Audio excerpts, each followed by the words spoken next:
New month, rough open. Crypto started September in the red, with majors slipping and riskier sectors taking the biggest hit. According to CryptoNews live blog for September 1st, Bitcoin dipped under the 108K mark, Ethereum slid, and GameFi led losses after a whale-driven dump in one of the sector's tokens. Let's frame the day.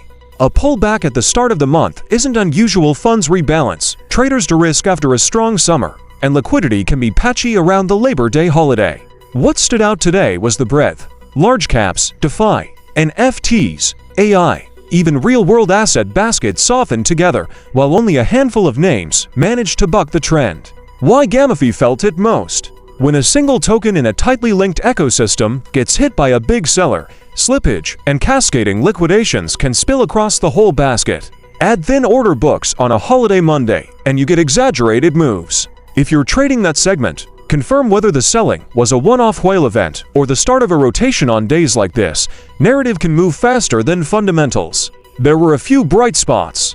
A couple of infrastructure and meme plays printed green, despite the tape classic idiosyncratic strength that often points to specific catalysts like listings, airdrop snapshots, or upgrade timelines. If you see something rallying against a weak market, dig for that catalyst before you chase. Strength is great, but without a real driver, it can unwind quickly. What to watch next over the week? Flows into spot ETFs and ETPs. Sustained inflows tend to stabilize dips. Outflows can turn a pullback into a grind.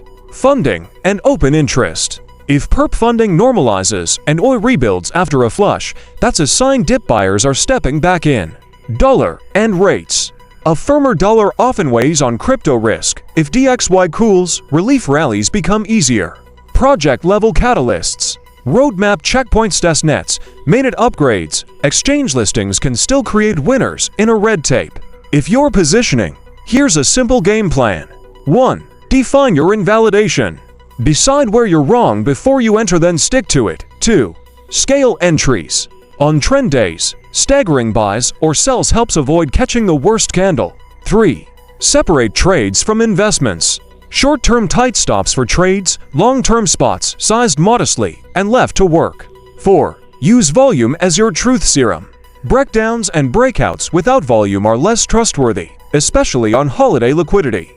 A quick note on sector rotation.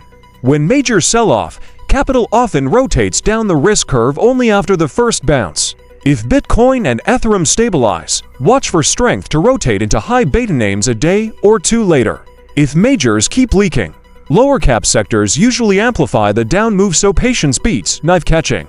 Bottom line, it's a messy opening print for September, but the structure is familiar. Broad risk off, a few outliers holding green, and a market hunting for its next catalyst. Keep your focus on flows, funding, and real catalysts, and let the tape prove strength before you press risk. And for the headline snapshot throughout the day, I'm tracking the live feed from CryptoNews. Live Crypto News today for September 1st. You've been watching Cryptozard News. Please subscribe and like, and leave a comment if you enjoyed this video, and let me know what other crypto-related news you'd like to hear in the future.